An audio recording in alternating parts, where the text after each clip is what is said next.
Accounts एक ऐसा subject है जो हर कॉमर्स के बच्चे को परेशान करता ही करता है, लेकिन सारी गलती अकाउंट्स की भी नहीं है। कुछ गलतियां हम भी करते हैं जिसकी वजह से हमारे मार्क्स कट जाते हैं। आज की वीडियो में मैं वही बताने वाली हूँ कि कौन सी गलतियां हमें नहीं करनी ताकि हमारे मार्क्स बच जाए। सबसे पहले कॉन्सेप्ट नोटबुक। देखो, अकाउंट्स में ये चीज तो तुम्हें पता होगी कि सबसे ज्यादा इम्पोर्टेंट कॉन्सेप्ट्स ही होते हैं।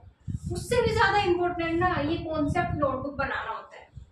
अगर तुमने कॉन्सेप्ट नोटबुक बनाई है ना तो एग्जाम टाइम में ये तुम्हारे लिए खजाना होगा। खजाना मैं बता रही हूँ क्योंकि मैंने ना कई बच्चों के कमेंट्स भी पढ़े थे जो कह रहे थे कि हमारे पास ना हाफ ईयरली में एक ही सिर्फ दिन है, हमारे 8 चैप्टर आ रहे हैं, हमारे 9 चैप्टर आ रहे हैं अकाउंट्स के, अब रिवीजन कैसे करें।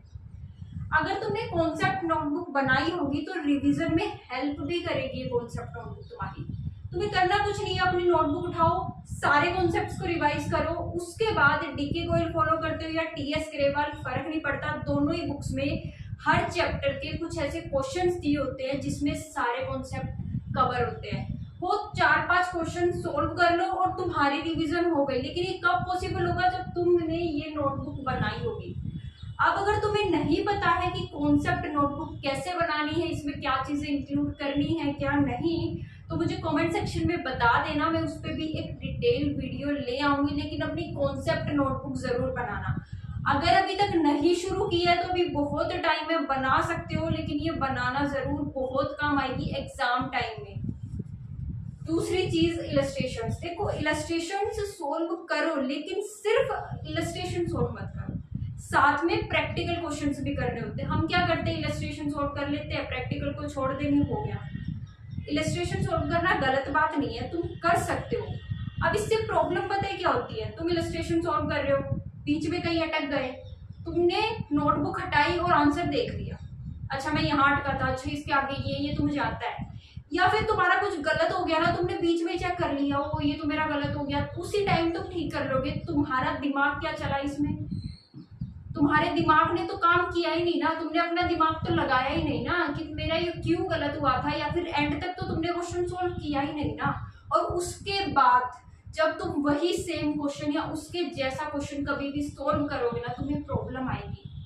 इलस्ट्रेशन करने की सबसे बड़ी लिमिटेशन यही होती है कि हम अपना दिमाग ही नहीं लगाते। सब कुछ इलस्ट्रेशन में दिया तो हुआ है, देख लेंगे, एक बार हो गया। इलस्ट्रेशन सोल्व कर लो, 2, 3, 4 जितनी करनी है कर लो, लेकिन उसके बाद प्रैक्टिकल क्वेश्चंस करना भी बहुत जरूरी है।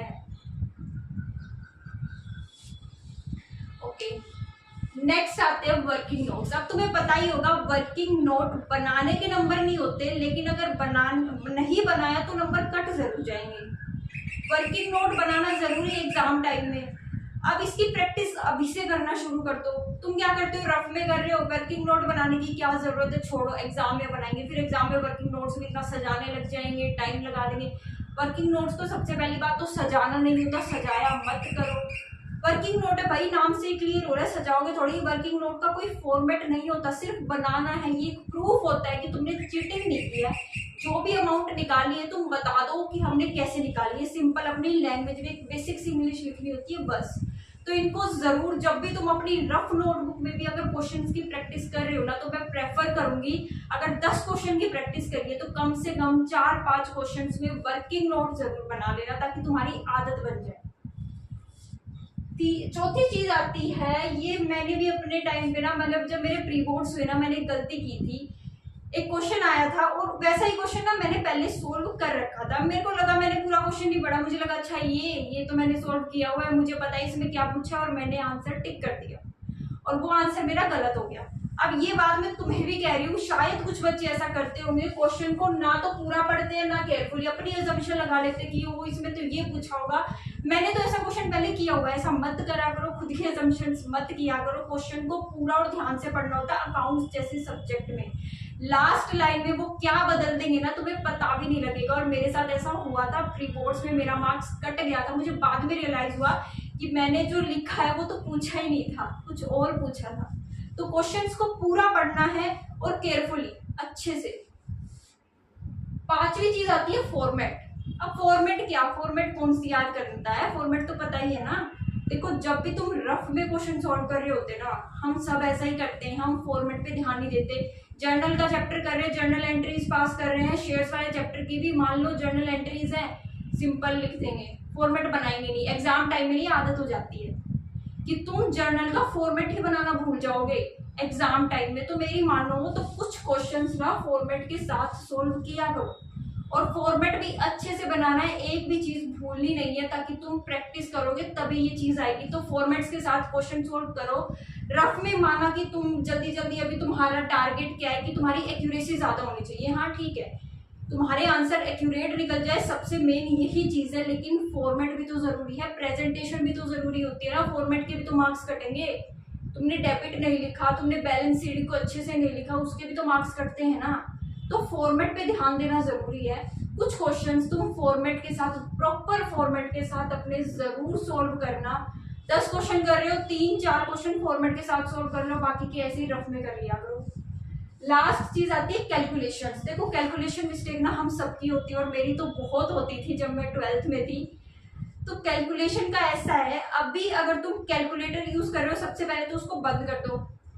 अभी तुम्हारी आदत है तुम कैलकुलेटर से आंसर निकाल लेते हो जल्दी से, तुम ना कंफर्ट जोन से थोड़ा बाहर आओ। तुम्हें एग्जाम टाइम में कैलकुलेटर तो नहीं मिलेगा ना, वहां तो तुम्हें खुद की कैलकुलेशन करनी पड़ेगी। तो अभी से आदत डाल लो कि कैलकुलेटर का तो यूज करो ही मत। उसके बाद कैलकुलेशन करते टाइम ना एक हम गलती करते कि वो तो मतलब मैसी सा कर देते सब कुछ।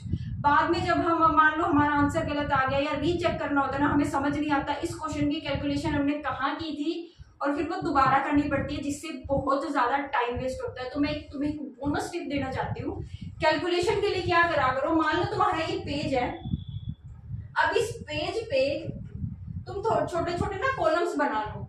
मतलब जैसे तुम आंसर नंबर 5th सोल्व कर रहे हो, अभी तुम्हें उसके लिए कैलकुलेशन करनी है। लास्ट में जो रफ शीट बना लिया, अगर उस पर लिख दिया अगर हेडिंग की रफ शीट है, फिर कैलकुलेशन करो, कोई प्रॉब्लम नहीं होती। तुम यहाँ छोटा सा 5 लिख दो, और फिर उसकी कैलकुलेशन कर लो अच्छे से। तुम्हें पता होगा कि ये 5th क्वेश्चन की कैलकुलेशन है। 5th क्वेश्चन की कैलकुलेशन मान लो तुम्हारी इतनी आ गई।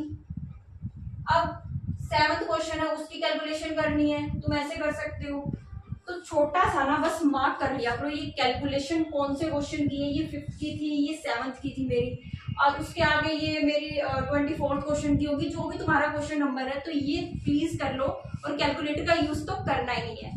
ये कुछ मिस्टेक्स है जो हम करते हैं। कोई भी डाउट हो तो कमेंट सेक्शन में बता देना। आज की वीडियो बहुत छोटी सी थी, बस मुझे ये मिस्टेक्स बतानी थी। अगर तुम कर रहे हो तो मत करो, तुम्हारे बहुत सारे मार्क्स बच जाएंगे। तो कोई भी डाउट हो तो बता देना। नेक्स्ट वीडियो किस टॉपिक पे चाहिए ये भी बता देना।